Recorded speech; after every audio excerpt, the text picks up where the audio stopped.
So hi friends, welcome back to my channel. तो friends आज OSSC CGL 2024 जोटा आपंकर जाइला 20 तारिख एग्जाम तार रिजल्ट आसी जाए। आप देखिपे ये प्रोविजनली सिलेक्टेड होती 3016 पिला।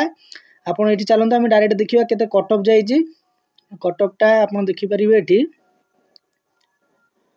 3016 पिला नहीं सी एथरक कटअफ। ओके कटअफ आसीगला यूआर अच्छा आमर जहाँ प्रेडिक्शन थी से आसी जाइए 100.75। UR women 92, SCBC 99, SCBC women 89.5, SC 79.75, SC 71 women ST 63.75, ST women 59। तो एमती आप देखिपे बहुत भल ठीक कटअफ जाइए। आम जहाँ हिसाब से प्रेडिक्शन आमर थी से हिसाब से आसी कमिकी आई आमर 103 पाखापाखि थी 100.75 हो जाए। तो जो मनकर कंग्रेचुलेसन मेन्स में प्रिपरेशन करूँ। Okay all the best. तो आशा करूँ वीडियो भल लगी। वीडियो भल लगी लाइक करेंगे, शेयर करेंगे, चैनल को सब्सक्राइब करेंगे। आम टेलीग्राम चैनल में जॉइन हो जाते। मुझे आपको ये शेयर करदेवी ना आप डायरेक्ट भी डाउनलोड करेंगे। Okay thank you.